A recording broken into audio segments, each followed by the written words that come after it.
আমার মা আমাকে বাড়ি থেকে বের করার পরে যত ফকির দেখতেন, ফকিরের হাতে ভিক্ষা দেওয়ার পরে বলতেন, আমার ছেলেটা বাইরে আছে, দোয়া করিও। এটা ছিল আমার মায়ের কথা। আমার বাপ বাংলা অক্ষরও ভালো চিনতেন না, আরবি বাংলা অক্ষর চিনতেনই না, আরবি অক্ষর ভালো চিনতেন না। আমার আব্বা আরবি অক্ষর চিনতেন, শুধু ফকির মিসকিনকে ভিক্ষা দেওয়ার সময় দোয়া করার জন্য বলতেন। আমি বলেছি, আমার মা যখন আমাকে পাঠায় পশ্চিমে, খালি বলতে যে পশ্চিম গেলে, উত্তরপ্রদেশ গেলে বড় আলেম হওয়া যায়। পশ্চিম উত্তর মানে উত্তরপ্রদেশ মানে মৌলানা ইউসুফ মাদানি, উর্দু ভাষায় যিনি বক্তব্য দিলেন, ইনি হচ্ছেন জামিয়া সালাফে বানারস, উত্তরপ্রদেশ। এই এলাকাতে গেলে পড়তে গেলে নাকি বড় মৌলানা হওয়া যায়। এটা আমার মা বলতেন, যে লাঠি পাগড়ি পাওয়া যায়।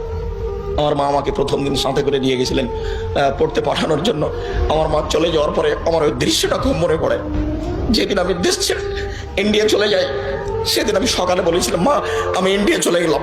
আমি পায়ের স্যান্ডেল দুটো খুলে দিলাম, আমার পকেটে একটা কলম ছিল, চাল, খাওয়ারের চাল এভাবে গুঁজে দিয়ে আমি চলে গেলাম। তখন আমার মায়ের হাতে আটা লেগেছিল।